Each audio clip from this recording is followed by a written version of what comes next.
अस्सलाम वालेकुम। आप देख रहे हैं YouTube channel cricket with smile. क्या Babar Azam national T20 cup से ड्रॉप हो गए? क्या वो खेलेंगे या नहीं खेलेंगे? आगे चल के इसके ऊपर बात करेंगे।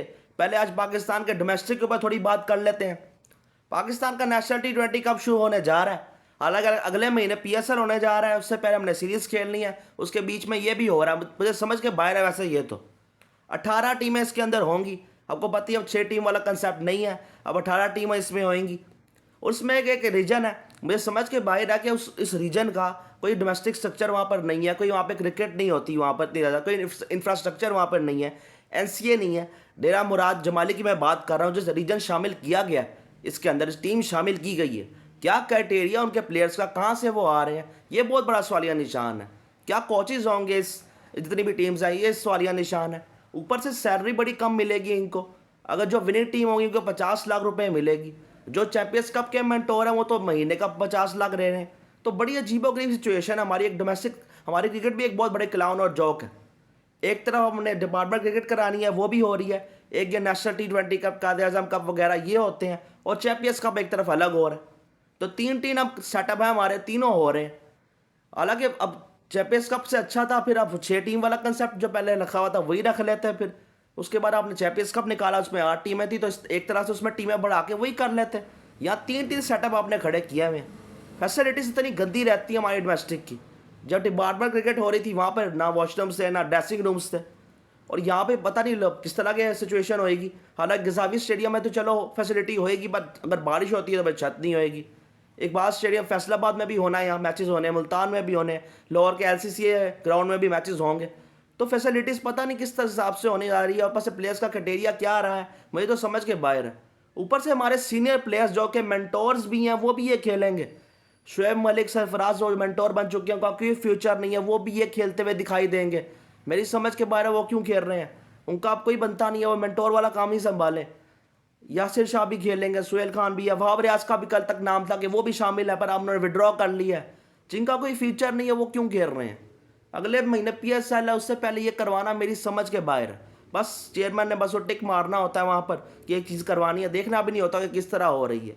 हो इतनी कम फीस, कम से कम फीस तो सही रखो, विनिंग प्राइस तो बढ़ाओ, ऐसा सही तरह लगाओ, नहीं लगाना कोई तुम्हारा कोई हाल नहीं है डोमेस्टिक का भी।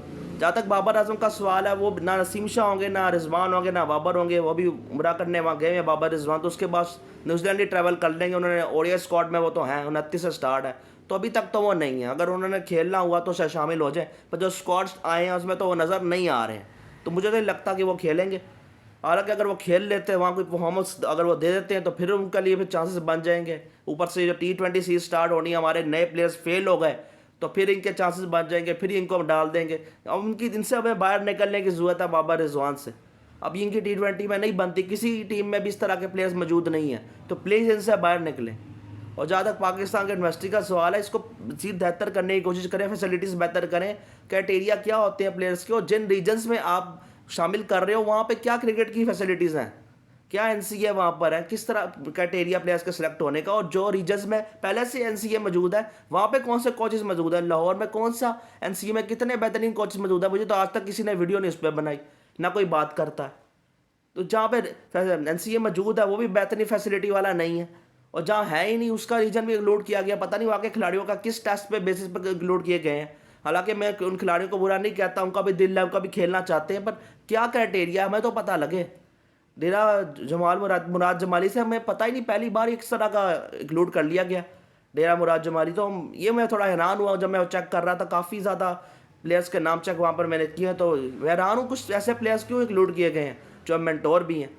अब उनका नहीं बनता, अब आपका मेंटोर वाला काम संभालो, अब अगले प्लेयर तैयार करके दो, चैंपियंस कप में जो आपको काम दिया गया वो करके दो। पर आप इस तरह की चीज़ों में लगे हुए हो। अब सैलरी भी कितनी ज़्यादा इनको मिल रही है, और इनको तरी विनिंग प्राइस तरी कम रखी है। मोहसिन नकवी सही तरह ध्यान दें इन चीज़ों के ऊपर, क्या कर रहे हैं। स्टेडियम वाला मामला उन्होंने बहुत अच्छे बना दिया, पर बाकी सब मामलों में वो काम कहाँ अच्छे कर रहे हैं। एक चीज़ अच्छी कर दी, क्या बाकी सारी गलत चीज़ें ढक जाएंगी? बिल्कुल नहीं ढकेंगी। एक तो हमारे फॉर्मर क्रिकेटर्स हैं, इनके अलावा मेंटोर्स के अलावा बैठ के आपस में लड़ रहे हैं, एक दूसरे पे इल्ज़ाम लगा रहे हैं, पता नहीं कुछ तुमने करना नहीं है, तो बैठ के इस तरह की बातें भी मत करो। फिर ना आया करो, हर साल टूर्नामेंट्स के पहले ज्वाइन ना किया करो, फिर ना बात किया करो। तुम गलतियां बताओगे, ये मसले हैं, तो जो तुम खुद हिस्सा बनोगे तुमने कुछ नहीं करना। हर बार का यही होता है। तब तक हम सहते रहेंगे। हमने क्वालिफाइंग राउंड खेलना है एक दिन, उस दिन बहुत दूर नहीं है अब जब क्वालिफाइंग राउंड खेल रहे होंगे हम। ये हालत लास्ट से बेहतर बने अपने आप को, और डोमेस्टिक से पहले उससे भी निचले लेवल से हमें ठीक करने की ज़रूरत है। जो डोमेस्टिक में सिलेक्ट होते हैं प्लेयर्स, किस कैटेरिया में सिलेक्ट होते हैं, उससे पहले जो प्लेयर्स को अच्छे मॉडर्न डे कोचेस दिए जाए, वो मॉडर्न डे क्रिकेट के मुताबिक को खेलना सिखाए, निचले लेवल से ही, बहुत नीचे लेवल से, स्कूल क्लब लेवल से ही, वहाँ से ही सिखाए। उसके बाद ये जाकर डोमेस्टिक में सिलेक्ट हुए। और जो 3 ये प्रीमियम हमारे हो चुके हैं, डिपार्टमेंट है, ये नेशनल T20 कायद-ए-आज़म ट्रॉफी और फिर चैंपियंस कप वगैरह है, तो फिर प्लेयर्स पीछे से ही सही तरह से आए, फिर यहाँ पर आए, फिर PSL में भी अब इनको टॉप प्लेयर्स चाहिए। फिर PSL जब होगा वहाँ पर भी हल्के प्लेयर्स आते हैं, तो फिर कोई एक्सपीरियंस नहीं मिल पाता इनको। अगर कोई टफ प्लेयर्स जो इंटरनेशनल खेलते हैं बड़े प्लेयर्स के साथ वो खेलेंगे तो उनको ही फ़ायदा होता है ना पाकिस्तान के खिलाड़ियों को। पर अगर ऐसा है नहीं, ऐसे प्लेयर्स आते नहीं, इस बार आ रहे हैं पर वो भी अब T20 में, जैसे केन विलियमसन, अब T20 में उनकी अब जगह नहीं बनती। डेविड वार्नर रिटायर हो चुके हैं। चलो एक तरह से मैं कह सकता हूँ एक टाइम तक तो खेलते रहे, थोड़ा बहुत तो चलो कुछ ना कुछ टिप्स दे देंगे, कुछ बातचीत तो रहेगी, कि साथ पार्टनरशिप किसी प्लेयर की लगती है तो वहाँ पर एक चीज़ रहेगी। मगर फिर भी हमारा बहुत बुरा हाल है। अब पता नहीं किस तरह की फैसिलिटी होगी, या लोगों को अलाउड होगा मैच देखने का। पिछले जब होते थे ऐसे डोमेस्टिक टूर्नामेंट्स तो लोग अलाउड होते थे, जब चैंपियंस कप हुआ था काफ़ी लोग आए थे देखने। तो ये सारी चीज़ें बाबर आजम के ना हो रहे से देखते कितना क्राउड आता है। कोई लोग ज़्यादातर उनकी नीचे यही कमेंट कर रहे थे कि वो क्या उससे टीम है, वो खेल रहे हैं नहीं खेल रहे, पर स्क्वाड में वो नहीं है। अगर वो खेलते भी यहाँ पर तो ये लेवल के बॉलर्स को तो वो मार लेते अच्छी खासे, सेंचुरियाँ भी मार लेते, पर वो जहाँ से डिमांड है वहाँ पर वो नहीं कर पाते हैं। ये भी एक हकीकत है। बाकी देखते हैं आगे चलकर क्या होता है। पाकिस्तान न्यूजीलैंड की सीरीज़ का काफ़ी टाइम थोड़ा अजीबो-गरीब होएगा, रात को लेट मैचेस स्टार्ट होगा या सुबह मैच स्टार्ट होगा, तो वो थोड़ा वाला मसला हमारे लिए रहेगा। जब भी ऑस्ट्रेलिया न्यूजीलैंड में मैचेस होते हैं तो ये वाला इशू रहते हैं। मगर ठीक है, हमारे नए कुछ प्लेयर्स, अब्दुल समद है, उबैद बिन यूसुफ है, सर नवाज है, देखते हैं किस तरह कर पाते हैं वहाँ जाकर। तो अब मेहरान मुमताज़, फैसल अकरम हो, हसीबुल्ला, उनके साथ तो हमने ज़्यादती कर दी है इनको ना सेलेक्ट करके। हमें T20 में फ्यूचर की तरफ देखना चाहिए, पर सही तरह देखते रहिए। बाकी देखते आगे चलकर फिर क्या होता है। इसी के साथ वीडियो करें लाइक, चैनल करें सब्सक्राइब। अल्लाह हाफ़िज़।